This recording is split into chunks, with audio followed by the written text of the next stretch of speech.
I spent 3 years studying economics at Cambridge University, and honestly, the stuff that really stuck with me, the things I still think about now, almost none of them came from my degree, which is probably a weird thing to say considering that Cambridge has some of the best professors in the world. But the things that really changed me were the smaller life lessons that I learned along the way, and that's what I want to take you through today. For anyone who's new to the channel, welcome. My name's Nikola. I spent 3 years studying economics at Cambridge University, graduated last year, and I'm now working full-time at JP Morgan. So the lessons I want to take you through are applicable across all walks of life, and they're all also things that I didn't really appreciate the importance of before I studied at Cambridge. Some of them I even had to learn the hard way, but in the end, I'm quite glad that I did. So without wasting any more time, let's get into them. The 9 life lessons I learned during the 3 years I spent studying at Cambridge. Lesson number 1 is to get comfortable being uncomfortable. Here's what I mean. Almost everything that actually makes us better is uncomfortable in the moment. Being put on the spot, being wrong in front of other people, trying something that we're not yet good at. And our natural instinct is try to avoid that. To stick to what we already know what to do because it protects our ego. But that instinct is the exact thing that keeps us stuck. If we only ever do what we're comfortable with, we never stretch ourselves, and so we never really learn or improve. At the start of my time at Cambridge, I remember how uncomfortable I was in the supervision teaching system, having to answer questions and work through problems right in front of the professor. But over time, I felt myself getting more comfortable in that environment, and I'm really glad I did, because I became so much better at having those difficult conversations and at being able to learn on the spot. And at the start of my studies, I thought I would never get good at those skills, and I thought it would just be 3 years of constantly being stressed during supervision. But that didn't end up being the case, and I think that shows just how quickly we can learn by putting ourselves in situations where we're uncomfortable. And that process of getting comfortable being uncomfortable was only the start, which leads me on to lesson 2, which is to be open to change. This one can be a bit counterintuitive, because the hardest thing to change isn't something that's failing, it's something that's succeeding. When a habit has worked for us, we attach our ego to it. It becomes a part of how we see ourselves. So when the situation changes and it stops working, we're usually the last person to admit it, because admitting it feels like admitting that we were wrong. But what gets us to one level won't necessarily get us to the next. Different environments have different demands. So the real skill here is holding on to our methods loosely, seeing whether they're working right now and being open to changing them if needed. There's even a body of scientific research behind this. A well-known effect called the Einstein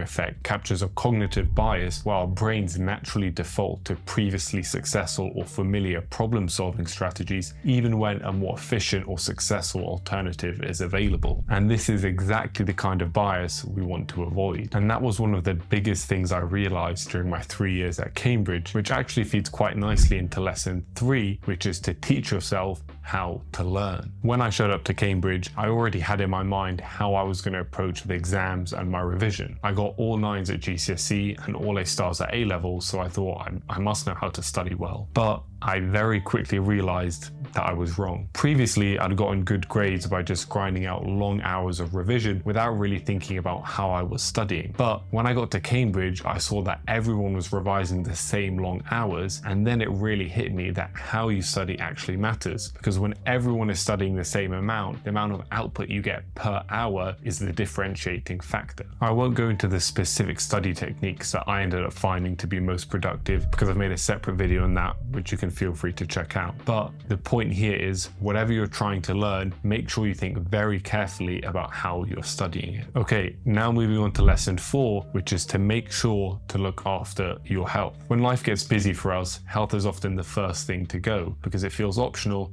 and the cost of skipping it doesn't really show up until later. So exercise, eating healthy, sleeping properly are often the first things to go when we're under pressure. But here's what we all get wrong. Looking after ourselves isn't actually time taken away from our work, because past a certain point, running ourselves into the ground isn't actually that productive, because we start to lose focus and per hour we become less productive. So sacrificing our health for output is usually a false economy. We end up losing both. There was even an interesting study from Stanford a while back which showed that people's creative output was 60% higher when they walked versus when they worked sat down. That's a pretty big jump, and it kind of shows the point here. Looking after our health is better for our health, obviously, but it can also be better for our work too, so don't sacrifice it. At the same time, health is only one half of managing yourself, and the other half is equally as important, which takes us on to lesson 5. Learn to prioritize and protect your time. Time is one of the genuinely finite things that we have, and so in that sense, it creates for us the universal basic economic problem. How do we allocate a finite resource, time, to an infinite number of desires and wants of things we could do? Well, the way we have to do that is through prioritization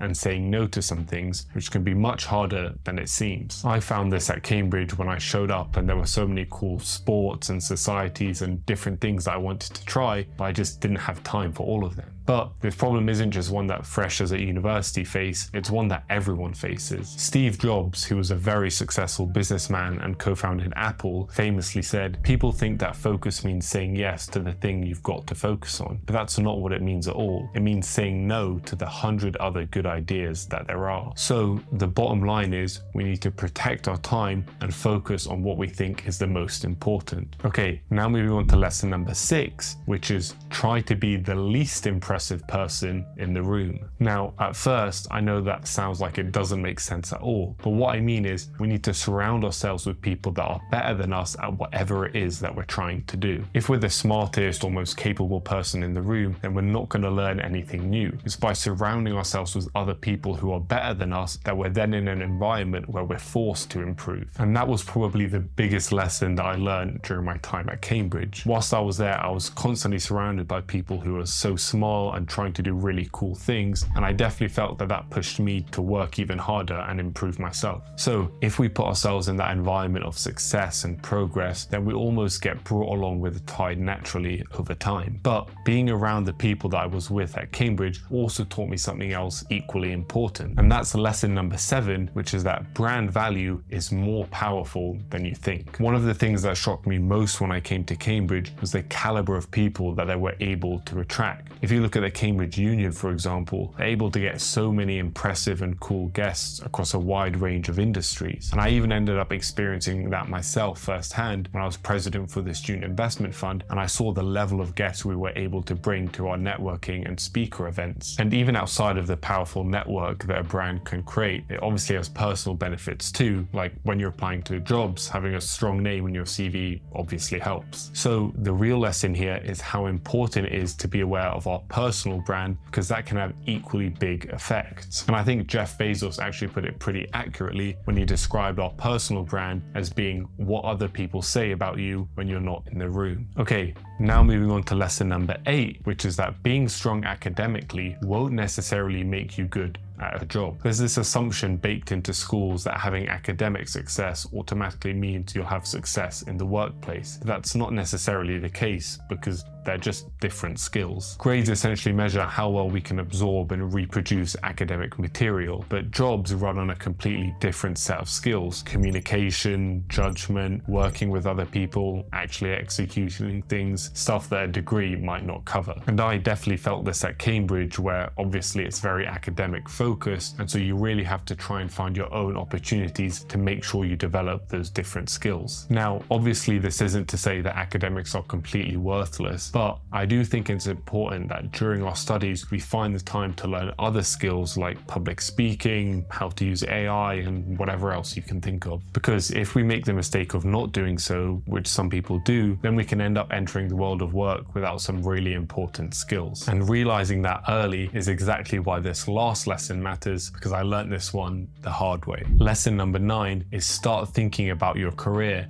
as early as you can. Now, starting early isn't about having it all all figured out. It's about giving ourselves some runway to explore, to prepare, to figure things out. Because if we don't do that, then we're playing catch up on a clock that we don't even know is running. I learned this by getting it wrong myself. I turned up to uni and didn't get any spring week internships just because I started much later than everyone else who had already been thinking about them the summer before joining. Now, I was eventually able to turn it around by taking some very specific steps that I've mentioned in another video, but I started from behind when I didn't really need to. There's an old proverb which sums this up quite nicely. The best time to plant a tree was 20 years ago. The second best time is now. Starting early is ideal, but even if you feel like you're already behind, the fix is still the same. Start today. So there it is, the 9 life lessons I learned during my time at Cambridge, and which honestly I'm still trying to implement myself today. Hopefully you found these lessons helpful, and also let me know in the comments below what lessons you've learned through your studies so we can continue the discussion there. If you like this video, then you might also like this video here, where I go through the study techniques that I learned at Cambridge. In the meantime, don't forget to like and subscribe, and I will see you in the next one.